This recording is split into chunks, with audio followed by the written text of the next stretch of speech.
United Nations Children Emergency Fund's Unicef's recent report reveals that 559 children are currently exposed to high wave frequency.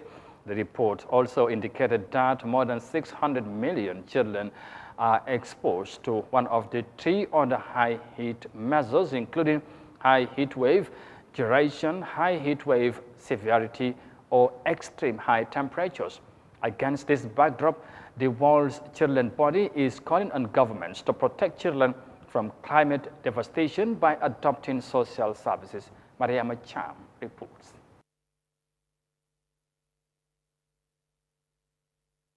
A heat wave is a period of excessively hot weather which may be accompanied by high humidity, especially in oceanic climate countries. The report estimates that by 2050, all of the world's 2.02 billion children are expected to be exposed to high heat wave frequency, regardless of whether the world achieves a low greenhouse gas emission scenario with an estimated 1.7 degrees of warming in 2050, or a very high greenhouse gas emission scenario with an estimated 2.4 degrees of warming in 2050. In partnership with the Data Collaborative for Children and launched in partnership with the Unicef Goodwill Ambassador, the report findings underscore the urgent need to adopt the services children rely on as unavoidable impacts of global heating unfold. The report also makes a case for continued mitigation to prevent the worst impacts of the other high heat measures, including longer and hotter heat waves and high extreme temperatures. Heat waves are especially damaging to children as they are less able to regulate their body temperature compared to adults. The more heat waves children are exposed to, the greater the chance of health problems including chronic respiratory conditions, asthma, and cardiovascular diseases.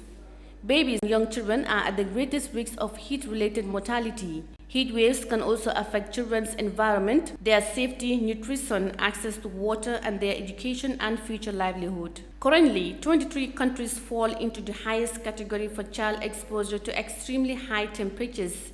This will rise to 33 countries by 2050 under the low emissions scenario and 36 countries under the very high emissions scenario. Burkina Faso, Chad, Mali, Niger, Sudan, Iraq, Saudi Arabia, and India are among the countries expected to remain in the highest category in both scenarios. The report recommends to heads of states that they must provide children and young people with climate change education, disaster risk reduction education, green skills training, and opportunities to meaningfully participate and influence climate policy making. Reporting for Eyeafrica News, I am Yahya Jammeh.